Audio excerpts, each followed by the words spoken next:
Trevor Chadwick said it quietly, which made it worse. Not a shout, not a scene. Just 4 words delivered to the stone-vaulted ceiling of St. Andrew's on King Street, with the particular calm of a man who had rehearsed them. "I can't do this." Audra Pelletier had been staring at the small spray of wildflowers in her bouquet. She looked up slowly. Around her, 200 people shifted in their pews. The string quartet in the balcony let a note die mid-bow.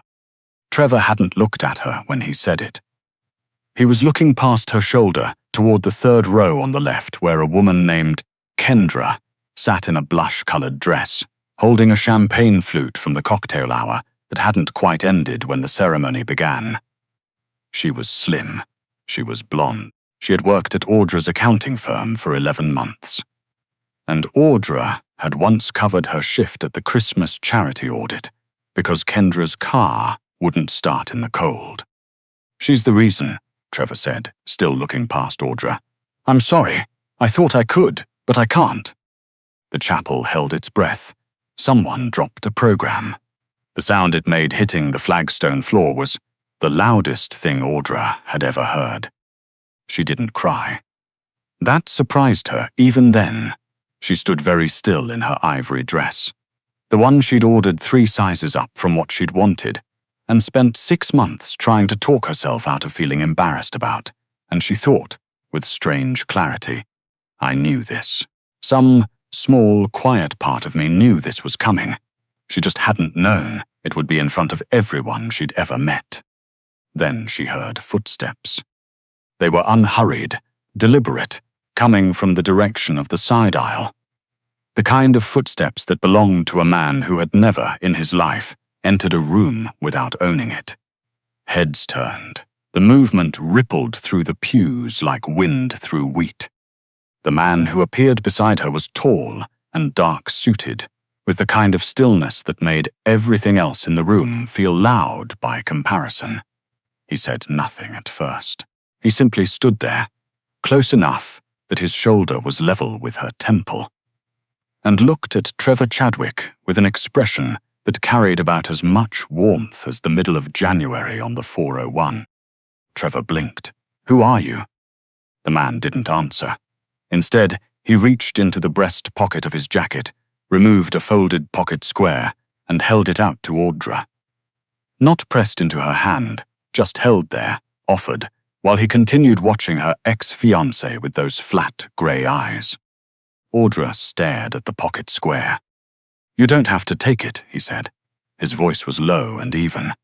"But you're about to cry, and I thought you'd prefer the choice." She hadn't been about to cry. She took it anyway. In the 2nd row, a senior partner from Bay Street suddenly rose to his feet. Then a city councillor. Then a woman Audra vaguely recognized from the business section of the Globe and Mail.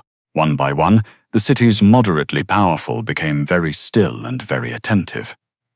The way people do when they realize, belatedly, that someone important has entered the room and they've been ignoring him. A man near the back whispered to his wife, "That's Silas Droe."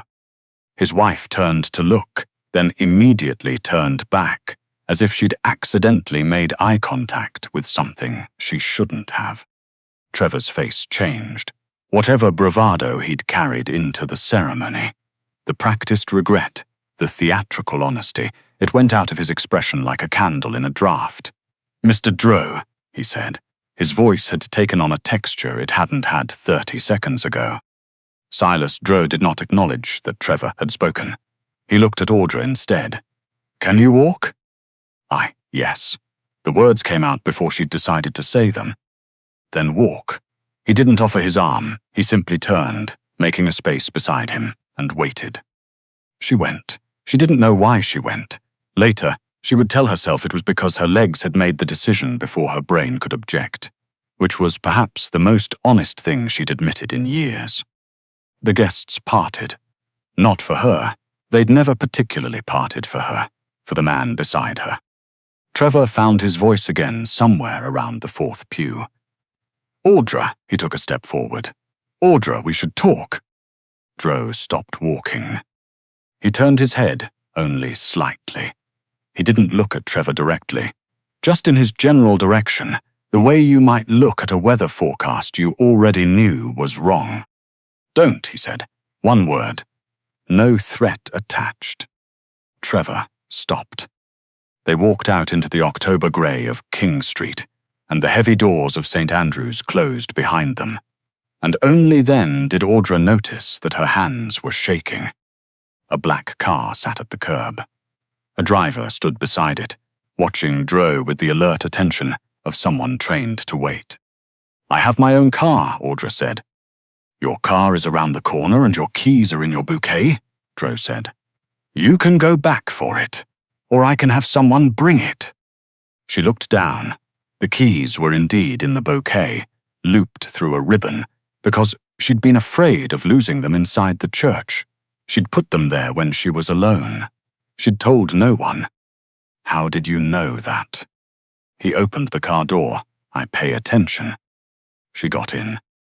The city moved past the tinted windows in long smears of autumn color. Neither of them spoke for several minutes. Audra sat with the folded pocket square in both hands and looked at the passing streetcars and thought about the seating chart she'd made 6 weeks ago. Color-coded, laminated, mounted on foam board, and how she was going to have to throw it out now. You should know, she said finally, that I don't actually know who you are. Dro turned from the window. I know. The way everyone reacted. People react to money, he said. It doesn't require a personal introduction. Is that all it is? Money? He was quiet for a moment. No. She didn't press. He didn't explain. Why were you at my wedding? She asked. I was invited. Your fiancé's father owes a debt to an associate of mine. The invitation was extended as a gesture of goodwill. Audra processed this. The accountant in her filed it away, cross-referenced it, flagged it for later. So you already know what I am, he said. Or you've heard enough to make an educated guess. She had. She hadn't quite let herself put the name to it before. She let herself now. Then why did you interfere? He looked at her for a long moment. Outside, the car turned onto University Avenue, heading north. Pelletier, he said. Does that name mean anything to you? She blinked. That's my name. I know. I'm asking whether you know what it means to me. Audra said nothing. 14 months ago, Dro said. There was an error in a ledger for a holding company called Greyline Capital. The error was not large enough for the auditors to catch. It was not the kind of error that announces itself, but it was the kind that compounds quietly over 18 months until it becomes a problem that cannot be solved quietly. Audra went very still. The ledger was sent to a firm on Richmond Street for routine review, he continued. Standard arrangement. The accountant who received the file was not supposed to do anything except verify the figures. She was supposed to initial 3 pages and send it back. Audra remembered this. She remembered it precisely. Instead, Dro said, she stayed until nearly 10 o'clock at night. She recalculated every figure in the document. She found the error. She corrected it. She left a note in the margin, handwritten, on a sticky note, that said, I found an inconsistency in the depreciation schedule. I've corrected it in red. I apologize for going beyond the scope of the review. Please feel free to disregard if this causes any inconvenience. The car was very quiet. That note cost me nothing, Dro said, and it saved me approximately $300,000. Audra looked at her hands. That was one file. Anyone would have. No, he said, they wouldn't. I tested the firm twice after that, with files that had similar errors. Neither error was caught. You tested, she stopped. You tested the firm on purpose. I wanted to know if it was policy or if it was a person. And it was a person. He turned back to the window. I asked for the name of the accountant on the original file. Your firm wasn't going to give it to me. I found it another way. Audra sat with this. The accountant in her found it methodical, logical. The woman in her found it deeply, strangely moving. in a way she couldn't quite explain. "You remembered me because of an error I corrected?" she asked. "I remembered you," he said, "because you apologized for doing the right thing." The car slowed to a stop in front of her building on Spadina. She didn't move. "That sentence," she started. "Yes. That made you." She couldn't find the word. "Pay attention," he said. "Yes." She stared at him. "You don't know me. I know that you thanked the coat check attendant at the Sutton fundraiser in February when no one else did. I know that when the fire alarm went off at your firm's office in March, you were the only person who went back to check whether the cleaning staff had evacuated. I know you've corrected errors in 3 other documents that weren't your responsibility and never once mentioned it to anyone, and certainly never invoiced for the extra hours." Audra felt something shift behind her sternum. Not quite pain, not quite warmth, something in between. "How do you know all of that?" "Because," he said, "when I find something worth watching, I watch it." Upstairs, in her apartment, she made coffee without asking whether he wanted any, and he sat at her kitchen counter without being invited. And they existed in the same space with the easy silence of 2 people who have, without quite planning to, decided to trust each other. "It was the dress," she said eventually. He waited. "He started with the dress, about a year after we started dating." She poured the coffee. She kept her eyes on the mugs. "He never said it was about my weight. He always said it was about the dress. That color doesn't flatter you. That cut isn't doing you any favors. You'd look so much better in something more fitted." But of course there was no fitted, because what he meant was smaller. Dro said nothing. She had the feeling he was very good at being silent in productive ways. Then it was the photos. He'd delete them off his phone. "He didn't think I knew, but I knew. You notice when your boyfriend of 3 years never posts a single photo of you." She wrapped both hands around her mug. "I told myself it was because he valued privacy. I told myself a lot of things that weren't true, because the alternative was understanding something I wasn't ready to understand." The apartment was very still. He said once, "About 8 months ago," he said, "Kendra from your office lost 15 pounds. Did you notice? Good for her." And I said good for her and smiled, and then I went to the bathroom and sat on the edge of the tub for about 20 minutes, and when I came out I told him I had a headache. She finally looked up. "I didn't have a headache." Drose's jaw was set in a way that hadn't been there before.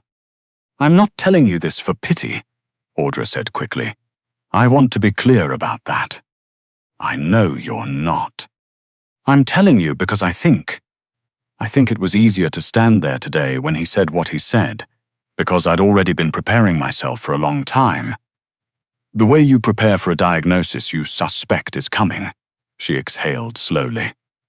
"The terrible part isn't that he chose her. The terrible part is that I wasn't surprised, and that means I should have left much sooner, and I don't fully understand why I didn't." Dro was quiet for a moment. Then, "Because he convinced you that what he was offering was the best you'd get. That's what they do. They make you grateful for a small kindness and ashamed of your own needs at the same time.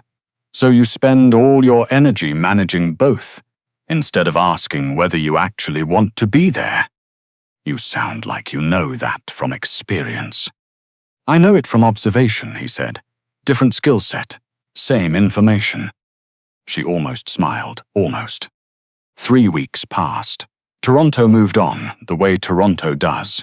Rain came, then a cold snap, then the first serious snow of the season, blanketing the city in that particular hush that makes it feel momentarily kinder than it is. Audra went back to work. Her colleagues were careful around her, which she appreciated and also found exhausting. She made coffee, fixed ledgers, sat through meetings, ate lunch at her desk. Dro did not overwhelm her. He texted sometimes, not often, not romantically, just, "The Italian place on Adelaide has decent gnocchi if you're working late."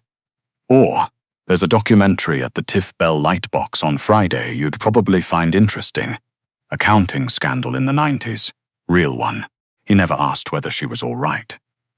She understood somehow that he already knew. She started looking forward to his texts. The way you look forward to the first coffee of the morning. Not because you need to think about it, but because it's simply become the thing that makes a day feel properly begun.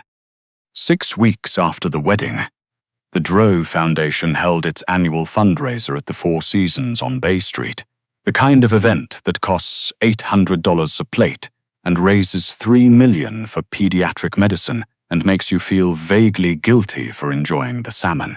Audra had helped coordinate logistics for a vendor supplying the floral arrangements. She arrived early, checked the centerpieces, greeted the florist's team by name, and then found herself a quiet corner where she could watch the room without being watched in return. She was very good at this. She'd had a lot of practice. The room filled. She spotted Drow across it. Dark suit, white shirt, no tie, speaking with a man from the hospital board with the expression of someone being polite and efficient about it simultaneously. She looked away before he could notice her looking. She did not notice Trevor Chadwick until he was already moving toward her through the crowd. He looked well. That was the first thing she noticed, and the fact that she noticed it irritated her. He'd gotten a haircut. He was wearing the grey suit she'd helped him pick out for exactly this kind of event. Audra. He said her name soft and familiar the way he used to. You look good, really good. Thank you. She kept her voice level. I've been wanting to talk to you. I don't think that's necessary. It is. He lowered his voice and stepped closer. What happened at the church? I panicked. I've been out of my mind since. I ended things with Kendra. I realized I made the worst mistake of my life. The room moved around them. Someone clinked a glass. A server drifted past with champagne. Audra listened to the words and heard the shape under them. The performance. The gloss of genuine regret applied over an entirely different calculation. She'd spent years learning Trevor Chadwick's patterns. She knew this one. Is this about me? She asked. Or is this about what it looks like to have walked away from someone who's now connected to? She gestured vaguely at the room. He blinked. What? You're at a Drow Foundation event. You know what that means. 6 weeks ago, I was the woman you couldn't stand next to at your own wedding. I haven't changed, Trevor. What changed is what standing next to me might represent now. A muscle worked in his jaw. That's not fair. I know. She turned to go. His hand closed around her wrist. It wasn't violent. He probably didn't even think about it. The casual assumption of access. The reflex of a man who had always simply taken up the space he needed. But her whole body went rigid, and the noise of the room receded, and for one ugly second she was back in the chapel, in the dress she'd apologized for wanting, looking at a man who had never quite seen her. Then a hand she recognized appeared. 2 fingers, loose, unhurried, closed around Trevor's wrist, with the precise pressure of someone turning a key in a lock. Let go, Drow said. He was not loud. He was not theatrical. He was simply there, beside her, with the calm of a man who has never needed to raise his voice to be taken seriously. Trevor's hand fell away. Audra stepped back. The few inches of distance felt enormous. You have no idea what you're doing, Trevor said, looking at Drow now. This is between Audra and me. This is personal. You put your hand on her in a room full of witnesses, Drow said.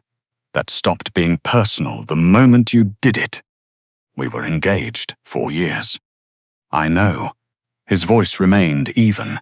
And in 4 years, you deleted her from your photographs. You sent her the body measurements of other women and called it encouragement.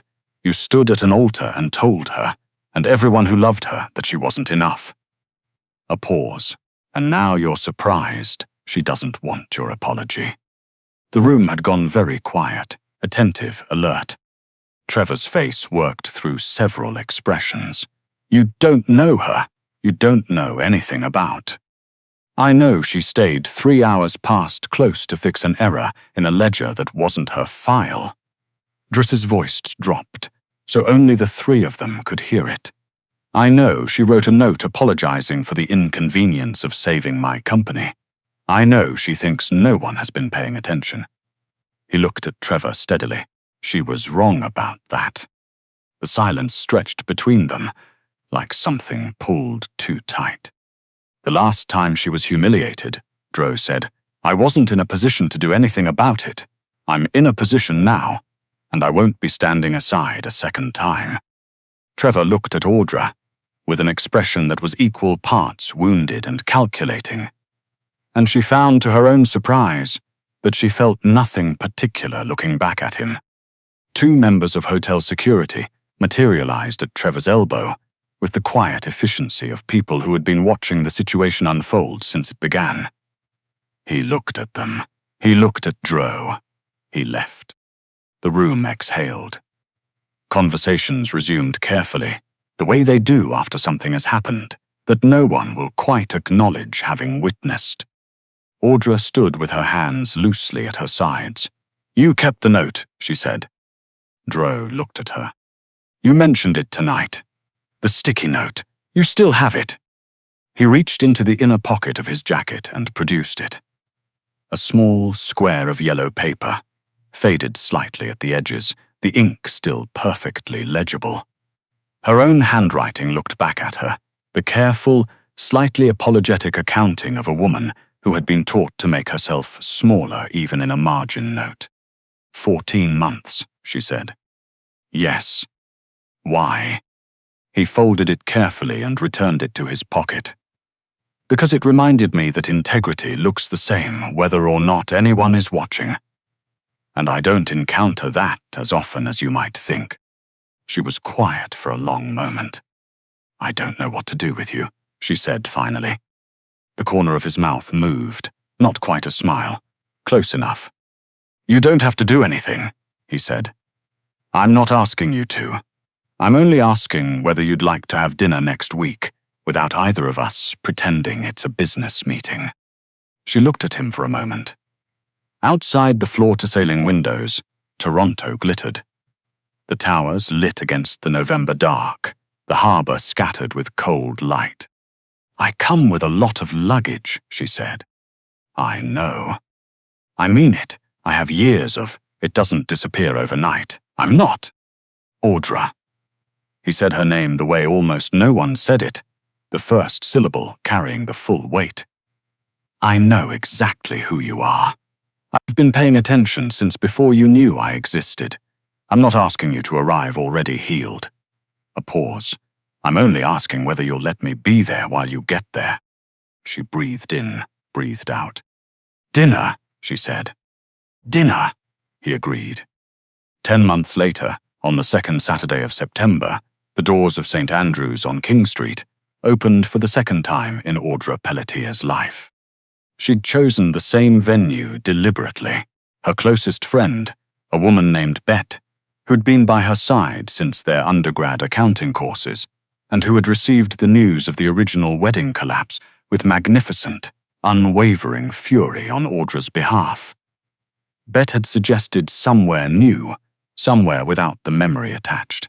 Audra had thought about it carefully and decided no.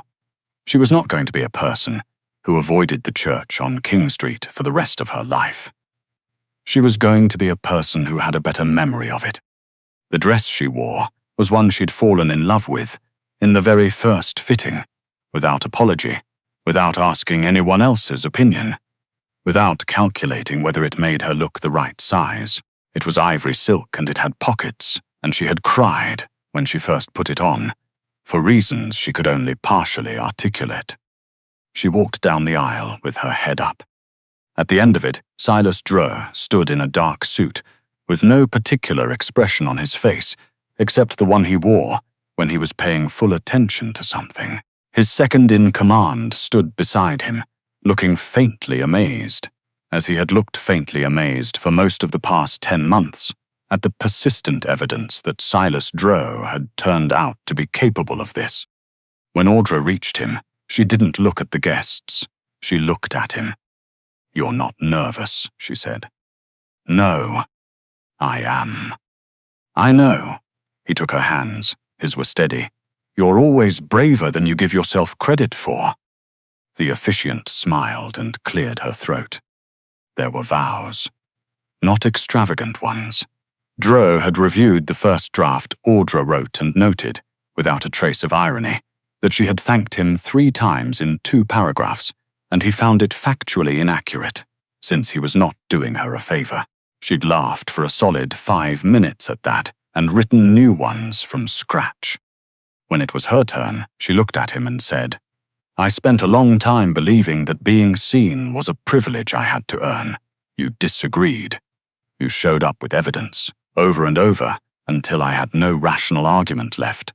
She squeezed his hands.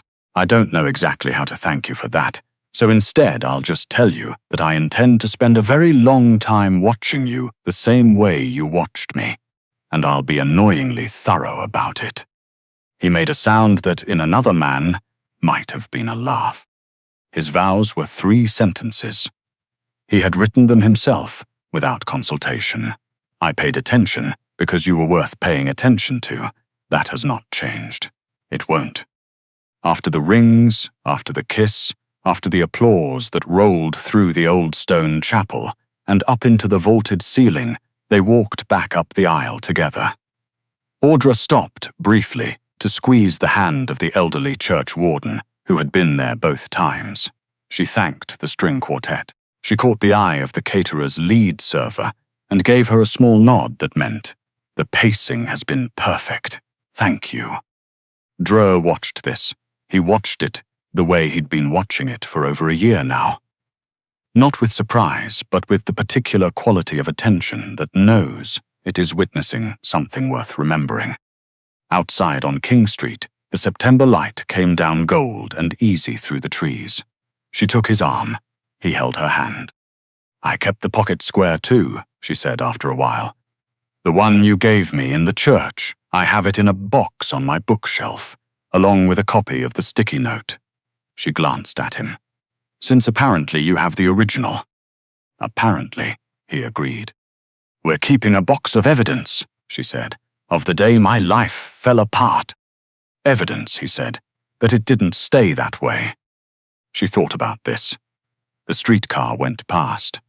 Someone was playing guitar in the park across the street, something unhurried and quiet. "Yeah," she said, "that's a better way to put it." She didn't let go of his hand, and he didn't let go of hers. And the city moved around them exactly the way it always had.